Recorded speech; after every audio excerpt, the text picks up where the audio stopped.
All right, good afternoon. Appreciate everybody joining us today. Excited to wrap up spring football and our 15 practices, able to get all those in, which was very, very positive. Thought we had a really good final scrimmage with our guys. We put out the end of the year award, I guess, end of the spring awards. Just kind of don't go over all of them again, but just kind of hit on a few highlights. I thought that the most improved guys that we identified, A.J. Barner, Tim Weaver on offense, really excited about their growth and development. Both those guys have really, they've been here, for at least a full year now for A.J. and Tim here, being here for a couple years, and just really starting to do some great things for us in their areas. And Raheem Lane and Demarcus Elliott on defense, with Raheem moving to the safety position, which we've done that before, but obviously missed last season.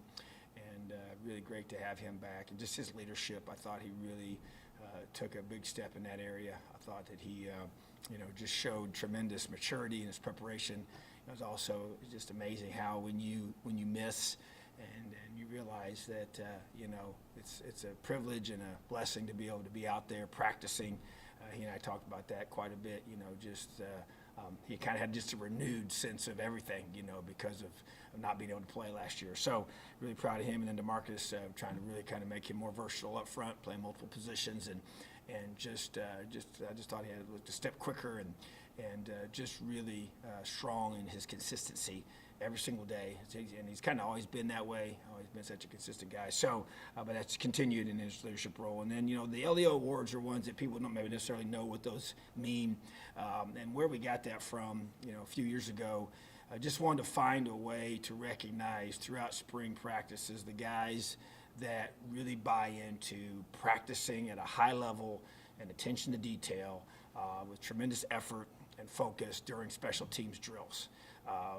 Not necessarily special teams group work, but doing, a unit where we're doing the punt or the, punt return or kickoff return. But we're talking just the fundamentals of being a great special teams player in both cover units and return units.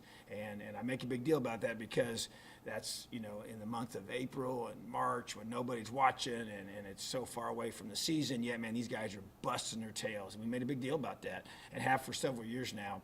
I didn't have a chance to do it last year because we got cut short. But that's why I call them the LEO Awards, because it's guys that truly don't care who gets credit because it's not about them. They're just working their tails off for this football team in the quietness of a practice months and months away from the season.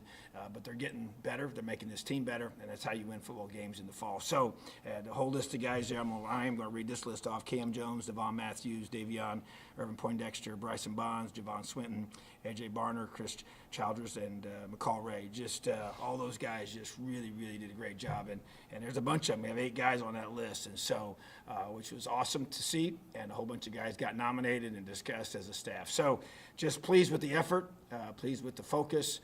We talk about attitude and effort all the time in special team. Talk about it as a football team because those are 2 variables that you completely control. So that's been the emphasis as we try to get better fundamentally, improve our depth, as well as make some modifications to our scheme. So that's where we're at. Excited to move in our next phase of our training, and as we wrap up the school year here, and our guys are working hard in the weight room right now. Questions? Just wanted to ask about Demarcus Elliott. You mentioned him as one of the most improved guys. He obviously was a late addition to your recruiting class out of JUCO, and then obviously no spring last year. I mean, how has he kind of progressed, would you say, to be a most improved guy? And then you talk about him playing different positions. Could he be in the mix of the 3 technique, I guess, as well as the nose? Yeah, that's really kind of what it came down to. Like you mentioned, he didn't have a chance to have a full preparation last year. Which I thought hurt him. It hurt a lot of our linemen just because of just the nature of that position and what you need in the weight room, what you need technique-wise during the spring that we missed a year ago, and even all that you missed during the fall camp piece as well with being chopped up. So I felt like that he's always been a guy that since he's been here has just played really hard for us. Definitely, love his effort, love his care factor is really high. Such a good person off the field and doing everything you ask. And then, as I mentioned, we want him to be able to be more versatile, to be able to play that 3 technique spot, and be able to play the nose or the three, and that's not something we've had him do in the past. And so it's not the same position. There's different things involved with it, different techniques involved, and even the block reactions are different. So just felt like that he got some real valuable reps there, showed a lot, gives us more versatility within our defense and personnel as well. So just proud of the way he's progressed. Anthony, well. Hey, Coach, how you doing? I'm good, buddy. How are you? I'm good. Now that you guys have gone through spring, had a chance to, kind of, get a feel for the roster. I think you have a couple open spots on your 85-man. Any expectation of going after maybe some guys in the portal to shore up some areas before the fall? And if so, what positions do you think might be areas you would look at? Oh, I think for sure that will be definitely something that we're going to be aggressively looking at. And I would just say right now, when you just look at, where we're at each position, I do think there's a need for some more depth at safety. That is definitely something that I would consider. Defensive line as well, always looking for guys there that maybe you're looking for guys that can give you something more than what you have in terms of skill set wise in certain spots there. I think you're always looking for, best available guy on offense that gives you a chance to increase your depth on the offensive line, even, whoever that might be, not saying for sure we're going in that direction. But obviously, even you look at, with Dexter's injury at quarterback, that area, that puts a little bit of a concern for that spot, a little more pressure on, our guys coming in to be able to step up and be ready and get Michael back 100% healthy, like is the expectation. So, but just that's another, and then you just say, playmaker, on offense. So obviously you don't have a ton of spots, just a few to look into and to consider. But yeah, I think that's always looking for those options to be able to improve your football team. And with the transfer portal, that's something that's not been a component in the past, but it is now part of the dynamic of college recruiting. And so, looking at all those options and see what guys are in there and who's a fit with us. And that's really the key. That doesn't change. It's guys that fit with us that can help us become a better football team. Jim and Tom? Hey, Coach, how's it going? I'm good, buddy. How are you? Good, sir. This is about Jack Tuttle, and it's more about the quarterback position because you've got Jack, who is currently, whether it's de facto or not, but currently he's the number one quarterback due to injury or whatnot. But when the fall rolls around, that's all contingent. But right now he's going through everything that he has to go through to be the number one guy, and that could all of a sudden not be the case. But again, that's why I said it goes back to the quarterback position. This relies. Talk about the type of personality it takes to put that kind of effort in, knowing that there's just not a guarantee at all that he's going to be the guy. Well, I think it takes a special person to do that. I think it speaks to his character. It speaks to the way he was raised by his parents. Just the ability to truly be, a selfless guy. I know we've seen other teams, other situations where, a guy sometimes just is not guaranteed the spot and he bolts, to go somewhere else. And, that's a decision that they have to make. But I'm just saying I recognize that that's not easy. And I recognize that he has a special love for this team. He'll say it himself. He said it many, many times. He and I talk a lot.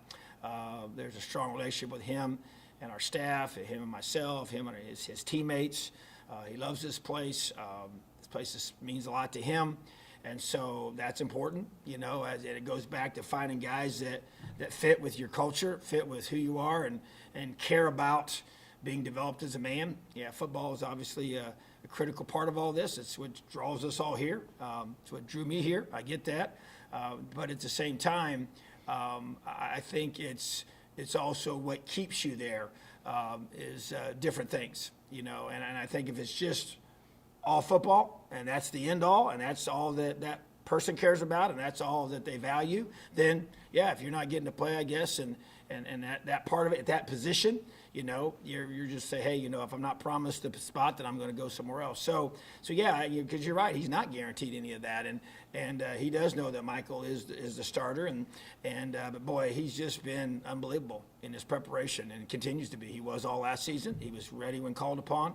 That's why he won the Elliott Award for the whole team, to end the season at our banquet, a few weeks ago, and that was chosen, by myself and our staff, and because of the unselfishness, the living out that phrase, to his teammates, and not just saying it, but really truly being that way, and realizing that, hey, you're right, I'm going to bust my tail, I'm going to be ready, and if he has, whenever he's called upon, he's going to be ready, and I believe that, and that's a special thing to have on your team, and it's important to have. We're going to need everybody, and you never know what's going to happen, and he's learned that, he knows that. So I just think there's just a piece that he has in his heart about where he is and what he's doing, and he just wants to do whatever he can to help this team be successful on game day, which is pretty special.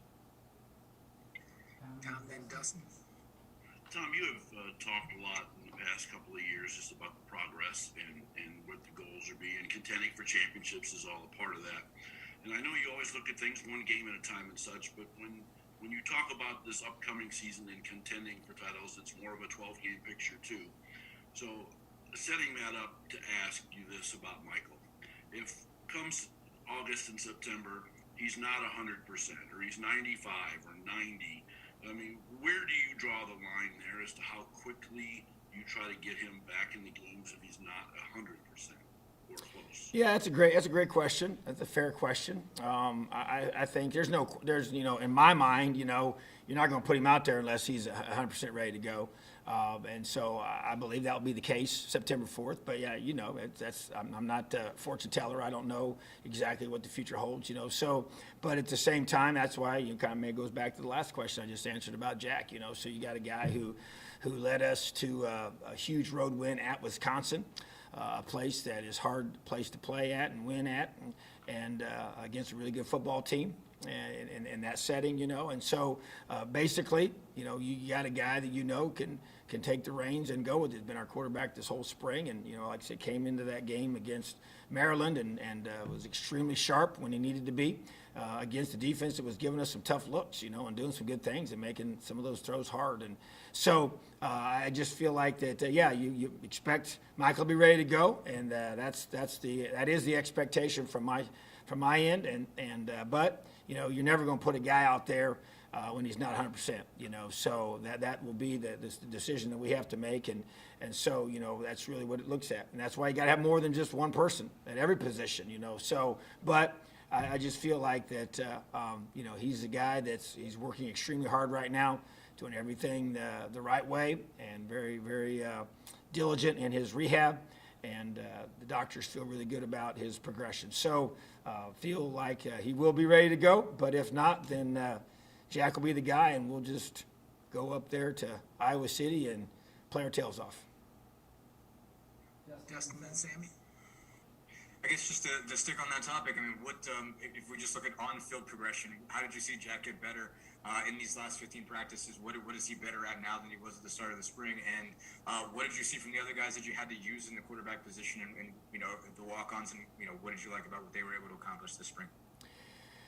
Yeah, I feel like that Jack really grew. Anytime you just have more opportunities to get reps and study film, and there's really two rooms that I spend a lot of time in. The most in the spring or even during the season. That's the quarterback room and the linebackers room, and which those are the two groups that drive each side of the football. And so sitting in those meetings, just knowledge of our system for Jack, continuing to recognize pressures by defenses, the things that you're looking for, getting the protections right, getting the run calls right, getting us in the right call, and those two examples there, and that's probably the two most critical ones is, the protection piece is probably number one, and then number two is if you can be able to manipulate information to get the right run that you want, per the defensive set you're seeing. So I just think just those reps, that understanding, that confidence to be able to do that. You don't scheme for each other during the spring. per se, but you definitely have to acknowledge what they're doing to be able to teach and adjust and adapt and use your, on both sides of the football has to do that. So I saw growth in that. I thought taking care of the football, I thought maybe even before he even played last year, it was always an area I felt like that he had to really do a good job of not, when he was pressured, not making a bad decision. And I've seen him grow in that, the 2-minute situations, being able to make good decisions when those moments are there, whether it's the half into the game, and simulating those, is really, really big. And so just feel like that he's really grown in those areas. And that's important because that's what playing quarterback's all about. Is getting the ball to the open receiver, getting the front right, getting the offensive line set right. With protections and pressures and trying to read and anticipate and communicate and just that communication piece, being loud and confident. Just really excited about that and feel like that's an area that he's really grown in, and also just like you said, just getting the ball, and very few, didn't throw the ball to the defense much, didn't give them a lot of opportunities for interceptions, and that's key, because that's protecting the football is a big deal. You do a great job of that. You create explosive plays and you don't turn it over on offense, and you got a great chance of having success. So, and talk about the quarterbacks, Grant Grimmel's a guy I thought really, of all the other guys in that room, really has grown and developed and really runs the offense and can distribute the football and make good reads and checks and adjustments. And I just really feel like that he's kind of the next guy to really kind of to be in position to be able to play, if called upon. Sammy the Peaks. Good afternoon, Coach. How are you? Doing great, buddy. How are you? I'm doing fantastic. The NCAA is set to announce in the next couple days, I think, that the recruiting dead period is going to end on June 1st. A couple questions on that. One, it's been 15 months since you've been able to interact with recruits in person. How excited are you and your staff about this? And then how big of a deal is it for you guys to finally have prospects on campus and give them your pitch about why they should come to Indiana? Well, it's very exciting on both ends. We've been in communication with the recruits nonstop and their families. I know they can't wait to get out and see places, and because this class, it's really unique. The last class was partially impacted by this, but we, for the most part, had gotten a lot of those guys on campus prior to the pandemic.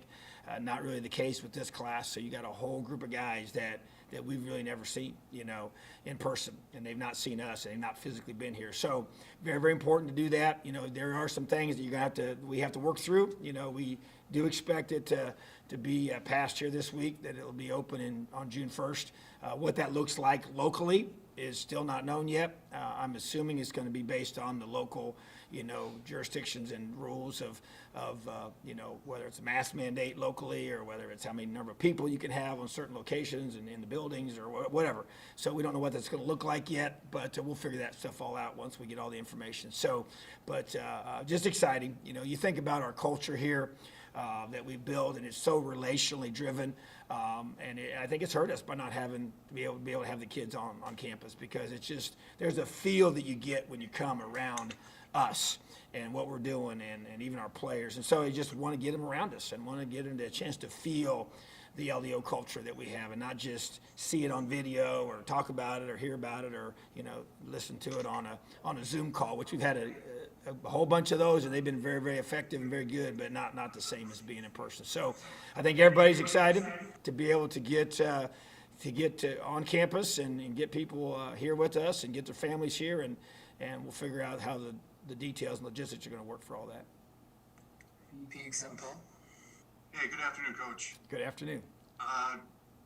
DJ Matthews was one of your most outstanding offensive guys. Is that some evidence that he is who you thought he was going to be? And just how was his spring for you? Yeah, I thought he had a very good spring. Just really, it was from day one. I think he might have got Offensive Player of the Day the first practice we had. Just his quickness, very, very good route runner. Not a very big guy, but extremely quick. Also good speed, really good ball skills. Had a great attitude, man. Just a really likable person. Excited to be here, thankful to be here. Just all those things you're looking for accepts hard coaching, accountability, all those things, being, sometimes you get called out, and just being able to handle all that, and when things are going fast as an offense and trying to get lined up in a new system he's trying to learn, and all those things. It's just his maturity, I thought, showed, which is good for that room, and just giving us another weapon in our throwing game, which we really need, and it just kind of has a chance to replace, what WAP gave us at that position, So, but yeah, just really excited, and like you said, I think, he's who we thought he was as a player. He was productive in the ACC, also has a chance to help us in the return game. Very elite returner in the ACC there as well. So just a skilled athlete, very highly regarded out of high school, a guy that we'd recruited out of high school. I've known him, know the head coach at his high school for 25 years, 26 years, so just a lot of relationships there. So just really excited about having DJ with us, and a chance for him to come here and have a great finish to his college career. And back to Matt. Hey, Coach, two quick questions for you. I want to go back to a point that you raised last week about how many weeks in a row you guys had together and didn't have the spring break. And then I want to go back to last year where you had 7 weeks in a row. How much did the 7 weeks in a row last year help prepare you guys physically but more mentally for spring practice with no breaks, no going home for spring break? And then second of all, what position group excited you the most during spring ball, and what do you think the team has to do to take that next step in the 21 season? Yeah, I think a lot of good things wrapped up in there. I think, we talk about, calluses. I mentioned that in one of our post-practice talks. We talk about a lot as a staff and what that means, as you build for the future, and I think you talk about what happened in the past and all the extended time that we had, together, did not get a break. And because there is a need at times for a mental, emotional break from things to be able to recharge and come back and go at it strong again. And so, but I think just that perseverance, that grit that gets built over time when you have to go through that does build. And when it's slow and deliberate like that, and it is that callous building mindset, and if it's rushed and if it's too much too soon, then it creates blisters. And that's the whole principle there of even with as you hit, as you train, as you get your bodies ready, to be able to handle that. And sometimes those things have a way of preparing us for the future, for sure. And just like it did, even that this past spring was a long haul. That's why even here we're trying to give our guys a chance to get away a little bit once we finish the semester here again, because they didn't have a spring break. They had no chance to really go home, and that is valuable for our guys, to be able to do that. So I think that's very important for us. I think also you talk about what position group is out there. Several stuck out to me. I think probably our secondary would be the one that just jumps out to me is just a group that tackles really well. They cover well. They do a lot of good things. They got a lot of veteran leadership in that room. Both rooms, talking about the safeties, the Huskies, the corners, all those guys together. Just the secondary that we have, even though they're coached by different coaches. But I just think that those guys on the back end have a chance to be a special group, for us. And even though they got to keep getting better, keep working, and that's that whole challenge of how do you keep working on tackling, and tackling in space is a critical piece to playing great football in special teams and on defense. And so got a lot of guys that can do that, and they bought into that. And we do a lot of drills that we call pre-contact tackle drills, and then contact tackle drills where we're literally doing it with pads on. So we got to be able to do both, and we learned that during the pandemic of trying to do some creative ways of hitting, equipment rather than hitting bodies, just to keep our guys healthy, but also just doing the, following the pandemic rules that we had early on. So just that's the group to me that sticks out. And I think the biggest thing for our team is that, we have as a collective group. That's why chase is the one word that I picked for 2021 is this group going to chase greatness every single day? And what does that look like? What does that mean? And that's why we've had the guys go through and say, okay, these are the 9 things. They got to have 3 areas where I'm going to personally be chasing greatness, and 3 areas where I'm going to academically be chasing greatness, and 3 areas where I'm going to be chasing greatness physically. And those are 9 things that they've been working on this whole offseason, or this whole spring, from when they got back after the bowl game till the finish. And then I'm going to meet with them here starting next week again. And now we're going to have goals for the summer, that they're going to have some new goals that we're going to set up to be able to go after, and we're going to assess how they're doing with the others that they had set up and how they attained those or didn't attain those, and so what can we do to get to that level. So to me, we have to elevate as a group. Everybody. It's not just one thing. I can't just point to one thing that's going to say that's going to be the key for us. But if you want to be a better football team in 2021 than you were in 2020, that we individually have to improve. And it doesn't have to be some massive. It just has to be just deliberate, incremental improvements of every single person on this football team, coaches included, to become a better football player, better football coach by the time we take the field on September 4th. Matt, then we'll wrap up with John. Hey, Coach. One of the guys you recognized after spring ball was Davion Irving Poindexter. He's a walk-on. A lot of people probably don't know who he is. Walk-ons have been a big part of your program. You guys haven't been afraid to use them. What did you guys like about Davion? What did he show you in the spring that could tell you that he could be a guy that could, get in the mix there at running back this fall? Well, if you notice, he was listed twice, in the LEO Awards, which is awesome for his effort and attention to detail during special teams drills. And that's where he showed up in the fall. I mean, he played on special teams quite a bit, and I'm sure maybe people didn't notice that as much. Didn't know. I mean, I had somebody ask me, say, who's number 34 when we got done with our last spring scrimmage, and he got the MVP, the co-MVP for offense with DJ. And so just I think that he's always had. Now he's one of those guys where I remember even a year ago when we were in fall camp. I don't remember if it was the first one or the second one we had, but I was like, man, there was a couple times when he ran the ball, because he would sometimes be, as we got through the season, he'd be wearing. He would be on scout team, so he'd be wearing a scout team jersey. And we always put our scout team in the jersey numbers of the players that they're simulating for that week. And so sometimes you'd forget who he was because he was wearing a different number. And I was like, man, who's that guy? And he just has really good suddenness to him, and as a running back, he's got really good ball skills, so he can catch the ball out of the backfield. He makes really good cuts. He's quick. He's explosive. He's tough. He makes plays on special teams. He's on, whether it's the cover units or the return units. You got to remember this.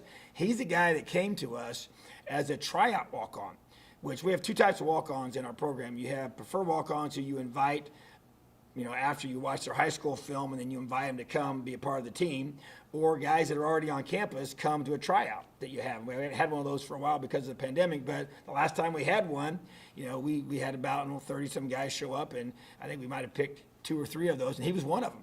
And so he came as a tryout guy. And so just a testament to his perseverance and following his dream of wanting to come here and play. And so he's a really good football player, and he's going to help this team. And so, like we always say, I don't care who whether you're scholarship or non-scholarship. I mean, it's best player's going to play. And if you prove to be better than the guys on scholarship, then hopefully in time we'll be able to reward you with the scholarship per the situation that can present itself. But regardless, man, we're going to play you, and best players play regardless of your age or who's paying for your bill, and so the bottom line is it's about performance, and if you're going to get to play, it's about, being the guy that we trust and depend upon to get out there and do your job. And if you're going to do that, then you're going to play here. And that's why I think we've got a long history of doing that, and I think it motivates the other guys to buy in because they know they got a shot. And I would say the same thing. We got several other guys that have done this, and to me, that's McCall Ray's another one. McCall Ray's going to play for us in the fall. Maybe just on special teams, and he'll definitely get some shots at receiver. But that kid is a tough, hard-nosed football player. Both of them, Davion and McCall, tough, hard-nosed football players. They're very good athletes that work their tails off. They care a whole bunch. They love their teammates. They care about this program, and they're going to help us win football games. So I'm excited for them. All right, John, last one. You were talking about DJ Matthews earlier. Another grad transfer, Ryder Anderson, was one of those guys you recognized. Obviously, you got to scout him a little bit playing against him. I mean, was there anything that was similar or different or that you learned about him during spring, and why was he a guy that you guys recognized? Well, just because of some of the coaches here, once he decided he wanted to put his name in the portal, we had some coaches there that had coached there, recruited him, were around him, so knew about his character beforehand. Obviously, put the film in to see what kind of player he was. We obviously saw him, as you said, in person in the bowl game, and knew he was just a big physical guy.